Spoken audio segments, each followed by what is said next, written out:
მხოლოდ თავისუფალი არჩევნები, უარი რუსულ სპეცოპერაციას. ამ ლოზუნგით თვითმმართველობის არჩევნების ბოიკოტის მომხრე 8 ოპოზიციური პარტია, პროევროპული აქციებისას დაკავებულთა ოჯახები, სამოქალაქო აქტივისტები და სტუდენტები 19 ივლისს თბილისში მასშტაბურ აქციას აანონსებენ. ისინი თანამოაზრეებთან ერთად 19 საათზე თბილისის სახელმწიფო უნივერსიტეტის წინ შეიკრიბებიან და საპროტესტო მარშით რუსთაველის გამზირზე მივლენ. ერთობლივი განცხადება მათ დღეს პარლამენტთან გააკეთეს. კიდევ ერთხელ ვაცხადებთ, რომ ვაღიარებთ მხოლოდ ახალ თავისუფალ საპარლამენტო არჩევნებს და უარს ვამბობ თვითმმართველობის არჩევნებად წოდებულ რუსულ სპეცოპერაციაში მონაწილეობას.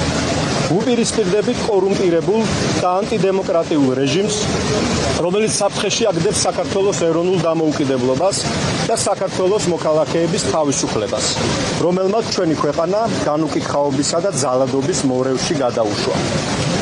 მშვიდობისა და სტაბილურობის მთავარ საფრთხეს დღეს ივანიშვილის პოლიტიკური დაჯგუფება წარმოადგენს, რომელმაც მიიტაცა ძალაუფლება და ცდილობს თავისუფალი საზოგადოების დამორჩილებას, ნაცვლად იმისა, რომ ანგარიშვალდებული იყოს და ემსახუროს მას. ქართული ოცნება ცდილობს ბანდიტური წყობილების დამყარებას ქვეყანაში და 90-იანი წლების ძალმომრეობის ქაოსში გვაბრუნებს.